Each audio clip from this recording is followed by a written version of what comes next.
Good morning students, मैं हूँ राकेश और आर फिजिक्स अब में आपका स्वागत है। तो बच्चों, आपने मेरी प्रीवियस वीडियो देख ली होगी डायमेंशन पे, जिसमें हमने फर्स्ट एप्लीकेशन और सेकंड एप्लीकेशन कवर कर लिए। अगर बच्चों आपने वो दोनों वीडियो नहीं देखी है या डायमेंशन का बेसिक भी नहीं देखा कि डायमेंशनल फॉर्मूले क्या हैं, कैसे बनते हैं, तो आप मेरे चैनल पे जाके वो वीडियो भी देखें। डायमेंशनल बेसिक डाल के सर्च करेंगे या आर फिजिक्स अब भी आप डालेंगे तो आ जाएगा। ठीक है, तो चलो बच्चों, आज हम बात करते हैं डायमेंशनल एनालिसिस में third application.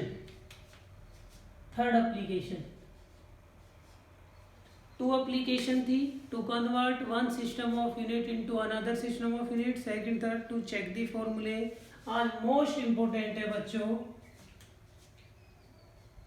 to derive any formula,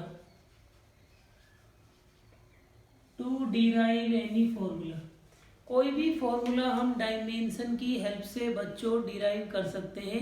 आज मैं आपको सिखाऊंगा कि डायमेंशन से कैसे फॉर्मूले बनते हैं। अगर कोई फॉर्मूला सही है गलत तो आप चेक कर ही सकते हो, हाथ से आप फॉर्मूले बना भी सकते हो। तो मैं एक सिंपल सा फॉर्मूला लेता हूँ।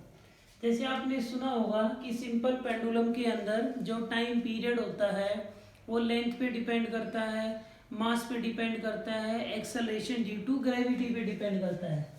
जैसे कि आपने देखा होगा बच्चों, ऐसा सिंपल पेंडुलम होता है और वो ऐसे ऑसिलेट करता है, ये उसकी लेंथ होती है। ठीक है, पेंडुलम के यहाँ पे एक मेटालिक बॉडी होती है जिसको बॉब बोलते हैं, इसका मास m होता है और इस पे ग्रेविटी लग रही होती है g। ठीक है, और ये टू एंड फ्रो मोशन, कभी यहां तक आएगा बच्चों, कभी ये यहां तक आएगा, ऐसे ऑसिलेट करता है। तो अब इसका जो टाइम पीरियड है, टाइम पीरियड का मतलब होता है इसका एक ऑसिलेशन। जैसे यहां से स्टार्ट करता है, यहां जाएगा, फिर यहां जाएगा, फिर यहां जाएगा, फिर यहां, जहां से आप स्टार्ट करोगे जैसे ही वो वापस वहां पे आएगा तो हम ये कहेंगे कि इसका टाइम पीरियड कंप्लीट हो गया है। इसका टाइम पीरियड है 2 सेकंड। तो 2 सेकंड का मतलब ये 2 सेकंड में जहां से रिलीज करते हैं वहीं वापस आ जाता है। तो जैसे बुक में इसकी स्टेटमेंट मिलेगी, इसका जो टाइम पीरियड है वो लेंथ पे डिपेंड करता है, इस बॉब के मास पे डिपेंड करता है और जी पे डिपेंड करता है। ये 3 फैक्टर पे इसका टाइम पीरियड डिपेंड करता है और आपको फॉर्मूला डिराइव करना है। कुछ भी स्टेटमेंट हो, मैं स्टेटमेंट लिखना ही नहीं सिखा रहा, बस आपको ये देखना है किसका फॉर्मूला डिराइव करना है और वो किन फैक्टर पे डिपेंड करता है। तो यहाँ पे हमें क्या करना है, टाइम पीरियड का फॉर्मूला डिराइव करना है। तो टाइम पीरियड को लेफ्ट में लिखें। टाइम पीरियड का फॉर्मूला जैसे डिराइव करना है कि इसके टाइम पीरियड का फॉर्मूला हम डिराइव करेंगे, तो टाइम पीरियड को किधर लिखेंगे, लेफ्ट में। और किस पे डिपेंड कर रहा है टाइम पीरियड, मास पे, लेंथ पे, जी पे। जितनी भी फिजिकल क्वांटिटी पे डिपेंड करें, आपको बुक में देखोगे स्टेटमेंट मिल जाएगा। In case of simple pendulum, time period of simple pendulum depends on mass of Bob, length of string and acceleration due to gravity, derive formula for time period। तो हम direct बात कर रहे हैं, question मैंने dictate कर दिया है। तो टाइम पीरियड का फॉर्मूला डिराइव करना है और ये 3 फैक्टर पे डिपेंड करता है। तो आपको क्या करना है, इनको आप आगे पीछे भी लिख सकते हैं। वन थिंग, कोई बच्चा जी को फर्स्ट लिखना चाहे, मास को सेकंड, एल को लास्ट, कोई प्रॉब्लम नहीं है, जैसे आपका मन करे। इतना लिखने के बाद इन पे पावर लिखेंगे ए बी सी। किसी को कहीं लिख दो, आगे पीछे लिख दो, कोई फर्क नहीं पड़ता। बस ये ध्यान रखना है, टाइम पीरियड को मैंने टी से लिख दिया, जिसका फॉर्मूला डिराइव करना है वो लेफ्ट में, और जिन फैक्टर पे वो डिपेंड करता है उनको राइट में पुट करना है बच्चों। ठीक है, इसके बाद सेकंड स्टेप होगा, डायरेक्टली को रिमूव करेंगे। जो डायरेक्टली का साइन है इसको रिमूव करने के लिए आता है कांस्टेंट के, m raise to the power a, l raise to the power b, g raise to the power c। m का पावर a, l का पावर b, g का पावर c। ठीक है, अब क्या करना है, थर्ड स्टेप में इन सभी के डायमेंशन फॉर्मूले पुट कर दो। टाइम का डायमेंशन फॉर्मूला टाइम ही होता है, मास का डायमेंशन m होता है पावर a, l का लेंथ का l होता है, एक्सेलरेशन ड्यू टू ग्रेविटी का वही होता है जो एक्सेलरेशन का होता है Lt-2 पावर c। ठीक है, अगर आपको स्टेटमेंट चाहिए तो ये एनसीईआरटी में सोल्ड एग्जांपल में स्टेटमेंट मिल जाएगा, वैसे मैंने डिक्टेट कर दिया है। फर्स्ट स्टेप समझ आ गया, सेकंड समझ आ गया, थर्ड समझ में आ गया। किसी को कोई डाउट हो तो यहां तक बोले। क्लियर है? आ गया। अब हम पावर कंपेयर करेंगे। Compare power of M L and T. क्या करेंगे बच्चों? एम एल और टी की पावर कंपेयर करेंगे। अब हमारा मेन टारगेट होगा एम एल टी की पावर को कंपेयर करना। लेफ्ट में एम की पावर बताओ। देखो यहाँ पे एम है ही नहीं तो जीरो ले लेंगे। यहाँ पे एम की पावर, यहाँ देखो एम का पावर 1 है, एल का पावर 1, ये 1, तो एम का पावर 1 इंटू ए मल्टीप्लाई हो जाएंगे 1 इंटू ए हो जाएगा। यहाँ एल का पावर नहीं है, एम का पावर 0, यहाँ भी एम का पावर नहीं है 0। हमें लेफ्ट और राइट में एम की पावर इक्वेट करनी है। ठीक है बच्चों, तो ए का वैल्यू कितना आ गया? ए का वैल्यू 0 आ गया। इतनी बात समझ में आ गई।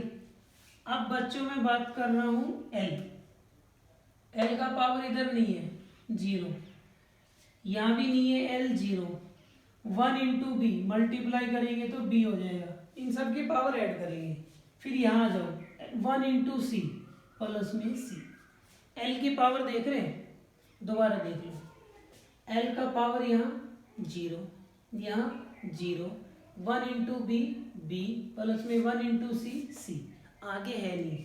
तो बच्चों बी प्लस में सी इक्वेशन 2 आ गया, ये आपका 1 सोल्व हो गया। अब किसकी पावर कंपेयर करेंगे? टी की।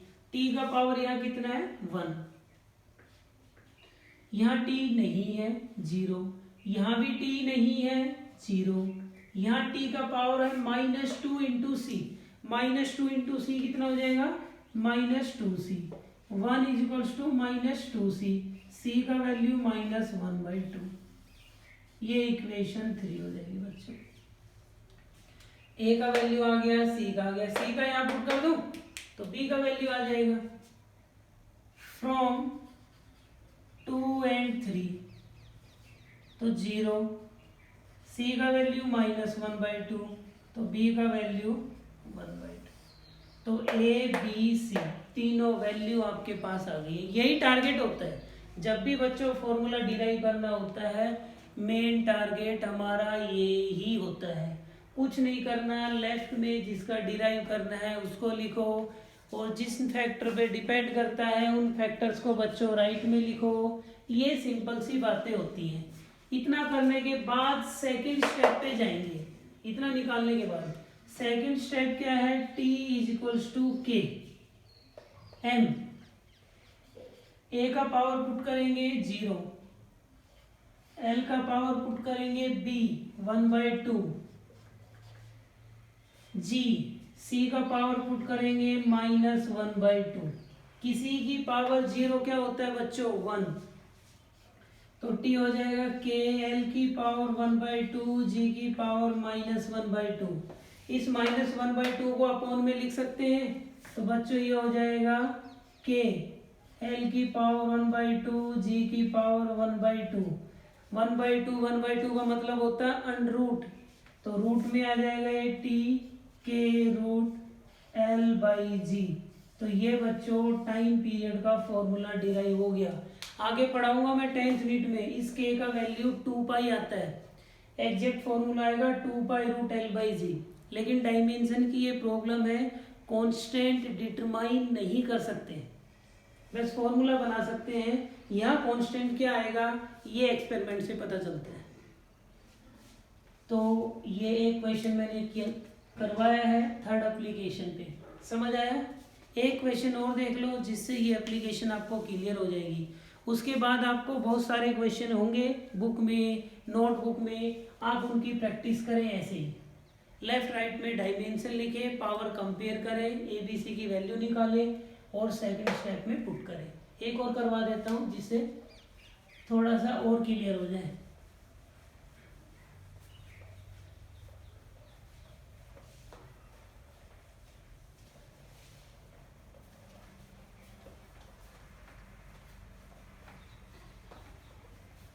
जैसे बच्चों सेकंड क्वेश्चन ये है, ड्रैग फोर्स है, कोई भी फोर्स है, आपको दिया गया है कि drag force directly proportional to eta R V. कहने का मतलब ये, जब कोई बॉडी किसी फ्लूइड में मूव करती है, जैसे एक बॉल है वो हनी के अंदर मूव कर रही है, तो उस पर जो फोर्स लगता है वो किस पे डिपेंड करेगा, कोफिशिएंट ऑफ विस्कोसिटी, उसका गाढ़ापन, बॉल की रेडियस और बॉल की स्पीड, ये फॉर्मूला है। तो क्वेश्चन ये है, drag force depends on coefficient of viscosity of a medium, radius of a body and speed of a body, derive formula for drag force. Drag force का मतलब एक अपोजिंग फोर्स जो लगेगा।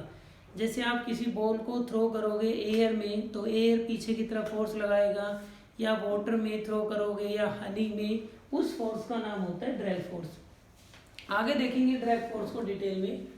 इसका फॉर्मूला डिराइव करना है, मतलब कि इसका डिराइव करना है ड्रैग फोर्स का, और ये 3 फैक्टर पे डिपेंड करता है। तो फर्स्ट स्टेप यही बताया मैंने, जिसका फॉर्मूला डिराइव करना हो उसको बच्चों किधर लिखोगे, लेफ्ट में, और जिन फैक्टर पे वो डिपेंड करे उनको किधर लिखोगे, राइट में। शाबाश। उसके बाद क्या करना है, इनको आगे पीछे लिख सकते हैं, ए बी सी, जितनी भी पावर हो।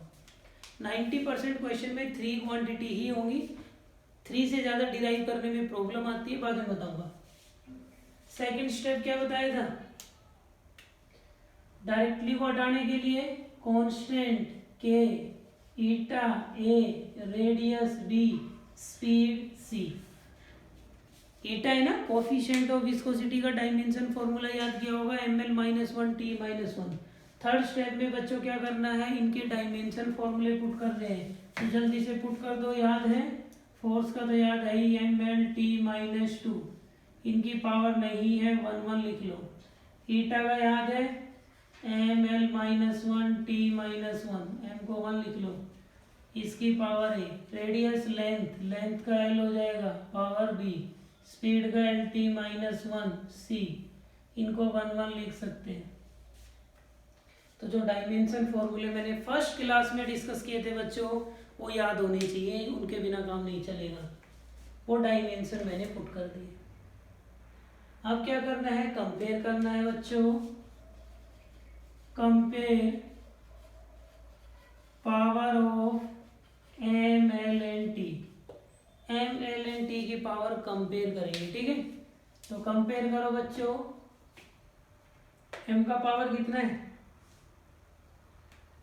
1, यह एम का पावर 1 इंटू ए, ऊपर भी ध्यान देना 1 इंटू ए हो जाएगा, यह नहीं है 0, यहाँ भी एम नहीं है 0, ए का वैल्यू कितना आ गया 1। एल की पावर देखो यहाँ पे कितनी है 1, या -1 इंटू ए माइनस ए, या 1 इंटू बी प्लस में बी, या 1 इंटू सी प्लस में सी, इक्वेशन 2 हो गया। अब कंपेयर करेंगे टी की पावर, टी की पावर यहाँ कितना है -2, -1 इंटू ए माइनस ए, यहाँ टी नहीं है प्लस में 0, -1 इंटू सी माइनस सी।